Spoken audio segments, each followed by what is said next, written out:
एक मोठी बातमी विधान परिषद निवडणुकीसंदर्भातली ही मोठी बातमी समोर येते। विधान परिषद निवडणुकीमध्ये महायुतीमध्येच नाराजी नाट्य रंगल्याचं पाहायला मिळतंय। महायुतीमध्येच अंतर्गत फाटाफूट झाली असल्याचं कळतंय। शिवसेनेच्या नेत्यांनी नाराजी व्यक्त केलेली आहे। नुकत्याच झालेल्या जिल्हा परिषद निवडणुकीत भाजपनं केलेला दगाफटका शिवसेनेतील स्थानिक नेते, नगरसेवक आणि पदाधिकारी विसरलेले नाहीयेत आणि त्यामुळे स्थानिक स्वराज्य संस्थांचे मतदार भाजपवर नाराज आहेत। अनेक जिल्ह्यातील शिवसेना नेत्यांनी घेतलेल्या बैठकांमध्ये आमदार, नगरसेवक आणि पदाधिकाऱ्यांनी ही नाराजी बोलून दाखवलेली आहे।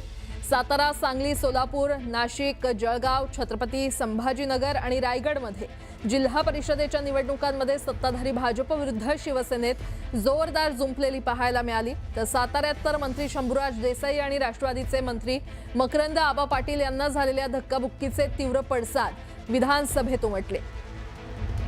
तर जिल्हा परिषदेला घडलेल्या घटनांची जखम अजूनही भरलेली नसून याचे पडसाद विधान परिषदेच्या निवडणुकांमध्ये उमटू शकतात। आणि या संदर्भात अधिक माहिती देत आहेत आमचे प्रतिनिधी उदय जाधव आपल्यासोबत जोडले गेलेले आहेत। उदय, आपण बघतो की विधान परिषद निवडणुकीमध्ये सध्या अनेक मतमतांतर जे आहेत माहितीमध्ये पाहायला मिळतात। त्यातच शिवसेनेमध्ये मोठ्या प्रमाणात स्थानिक पातळीवरती, जिल्हा पातळीवरती नाराजी दिसून येत आहे। त्यामुळे महायुतीमध्ये कुठेही ऑलवेल नसल्याचे चित्र जे आहे ते स्पष्टपणे दिसून आलेलं आहे। विशेषतः नुकत्याच झालेल्या विधान परिषद निवडणुकीमध्ये ज्या प्रकारे दगाफटका भाजपकडनं शिवसेनेला करण्यात आलेला होता, तो दगाफटका जो स्थानिक शिवसेनेचे नेते असतील किंवा मतदार असतील ते अजिबात विसरलेले नाहीत आणि त्याचेच पडसाद जे आहेत ते आता येणाऱ्या सुरू असलेल्या विधान परिषद निवडणुकीमध्ये वाटताना आपल्याला पाहायला मिळतात। विशेषतः सातारा जिल्हा परिषद निवडणुकीमध्ये मंत्री शिवसेनेचे शंभूराज देसाई यांना ज्या प्रकारे धक्काबुक्की करण्यात आली होती आणि ज्या प्रकारे तिथे विश्वासघात शिवसेनेचा करण्यात आला होता, त्यामुळे शिवसैनिक तिथे संतप्त असल्याची माहिती जी आहे ती समोर येते आहे पुन्हा एकदा। आणि त्याचबरोबर ह्या संतप्त शिवसैनिकांनी त्यांची जी नाराजी आहे ती उघडपणे शिवसेनेच्या वरिष्ठ नेत्यांपर्यंत पोहोचवलेली आहे। त्यामुळे येणाऱ्या विधान परिषद निवडणुकीमध्ये काही ऑलवेल नसल्याचं चित्र जे आहे ते पुन्हा एकदा स्पष्ट झालेलं आहे। भाजपचे जिथे उमेदवार असणार आहे विधान परिषद निवडणुकीमध्ये तिथे त्यांना याचा खूप मोठा फटका जो आहे तो बसू शकतो।